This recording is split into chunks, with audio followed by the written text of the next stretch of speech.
मित्रों नमस्कार, मैं पंडित कैलाश चंद्र जोशी आपका स्वागत करता हूं अपने चैनल संस्कृति सेज में।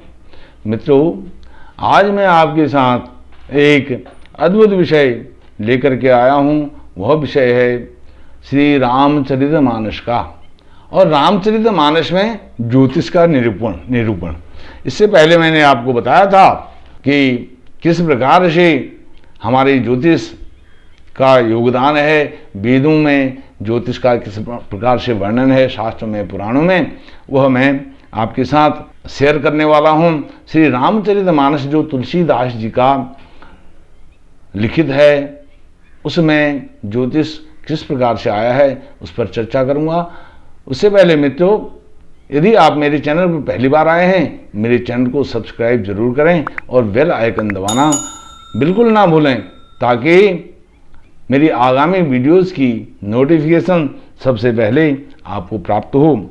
मित्रों, श्री रामचरितमानस में वर्णन आता है संवत 1631 करहूं कथा हरिपद धरि शीशा।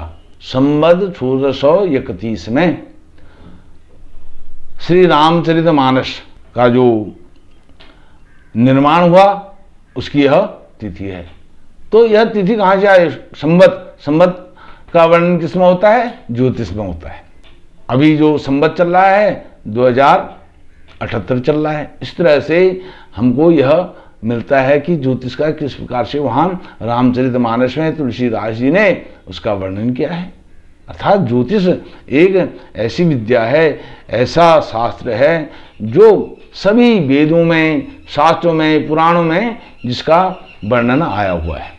फिर अगला मैं आपको दूसरा ज्योतिष का किस प्रकार से वर्णन आया है रामचरितमानस में वह बताता हूं।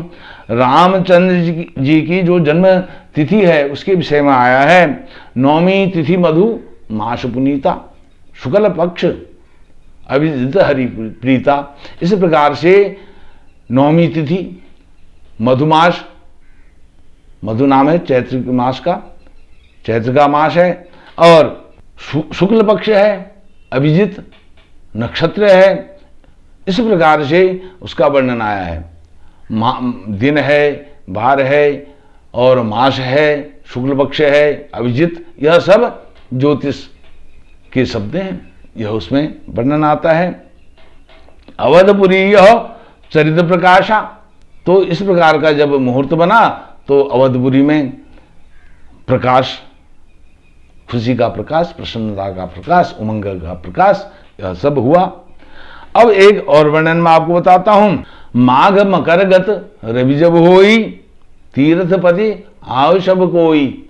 जब माघ मास में सूर्य नारायण भगवान मकर राशि में जाते हैं, मकरगत होते हैं, तो सारे तीर्थों से जो प्रेम करने वाले हैं सभी लोग वहां जाते हैं और कल्पवास करते हैं। तो माघ मकरगत, माघ किसका दिया हुआ शब्द है? ज्योतिष का। महीने का नाम है माघ। माघ मास में मकरगत, जब मकर राशि में सूर्य नारायण भगवान जाते हैं, माघ सूर्य नारायण भगवान और मकरगत, यह सब राशि जो मकर राशि है, इसका वर्णन कहां से मिलता है? ज्योतिष शास्त्र से मिलता है, ज्योतिष विद्या से मिलता है। तो ये है। एक बार त्रेतायुग माही शंभु गए कुंभज ऋषि पाई। अब इसमें युग का वर्णन आया है। त्रेतायुग में कुंभज ऋषि जो अगस्त्य ऋषि हैं, उनके पास शंकर भगवान जाते हैं। नौमी तिथि मधुमास पुनीता, ये मैंने आपको बताया। इस प्रकार से यह आता है। यथा जोग लगन ग्रह बार तिथि शकल भय अनुकूल, चर अरु अचर हर्षजुत राम जन्म सुखमूल। यह स्पष्ट रूप से उसमें वर्णन आया है। योग है, लग्न है, ग्रह है, बार है, तिथि है, नक्षत्र है, चर और अचर।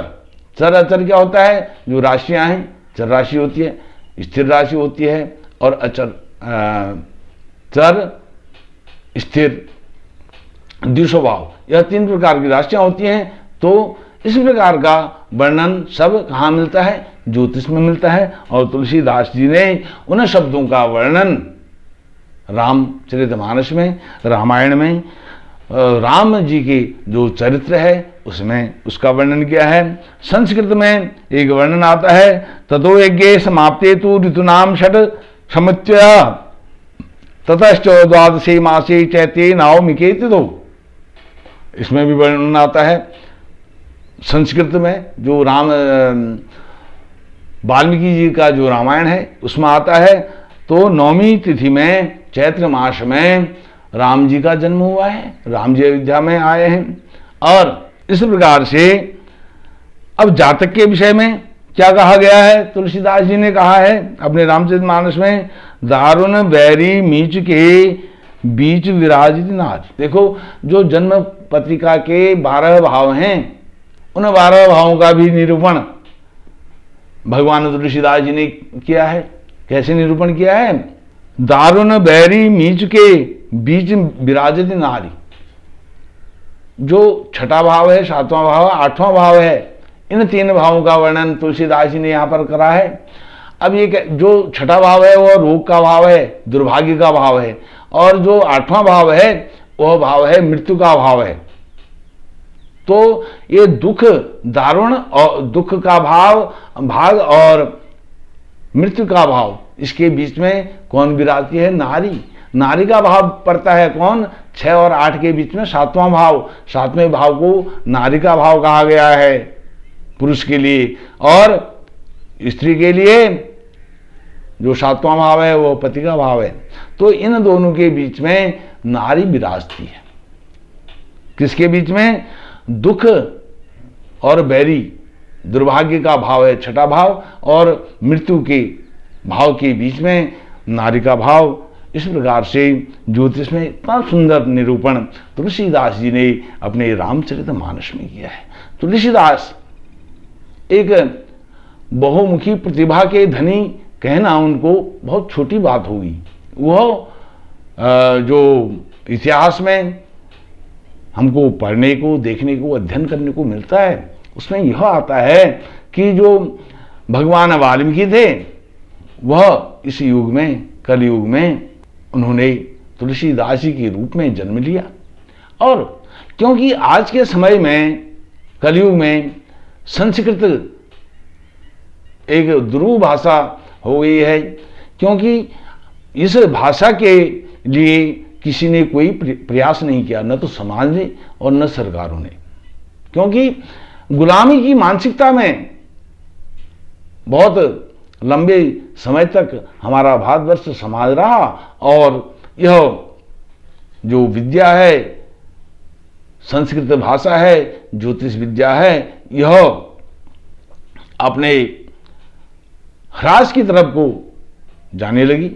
इस प्रकार से जब यह सब जानते थे वाल्मीकि जी कि संस्कृत का ज्ञान कलयुग में बहुत कम लोगों को होगा, तो एक सामान्य सी जो हिंदी ही भाषा हम इसको कहेंगे, जो रामचरितमानस लिखा गया है एक कविता के रूप में, काव्य के रूप में, यह महाकाव्य है। तो इस काव्य को पढ़ना हर किसी के लिए आसान है। इस तरह से इसको प्रस्तुत करने के लिए आज के समय के परिप्रेक्ष्य में समाज तक पहुँचे, परिवार तक पहुँचे, हर व्यक्ति तक पहुँचे, इस प्रकार से तब इसका आविर्भाव हुआ, प्रादुर्भाव हुआ। तुलसीदास जी ने अपना सम्यक जीवन राम जी के जो चरित्र हैं उनको बताने के लिए, उनका वर्णन करने के लिए कितने ही ग्रंथों का उन्होंने, दोहावली है, कवितावली है, रामचरितमानस है, और हनुमान चालीसा है, अनेक ग्रंथों का उन्होंने यहाँ पर रचना करी। और आज हम उनके प्रति और सनातन के प्रति कृतज्ञ हैं, और कृतज्ञ होना चाहिए, क्योंकि उन्होंने हमें यह सब कुछ दिया है जानने के लिए।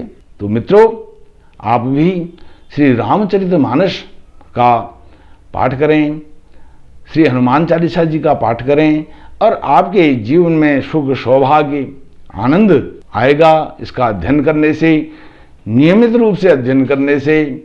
ऐसी शुभकामना प्रेषित करते हुए आपसे इन्हीं शब्दों के साथ अपनी वाणी को विराम दूंगा और आपसे कहूँगा कि मेरी इस वीडियो को लाइक करें, शेयर करें, कमेंट करें और मेरे चैनल को सब्सक्राइब जरूर करें। आपका कोटि सौ धन्यवाद। नमस्कार।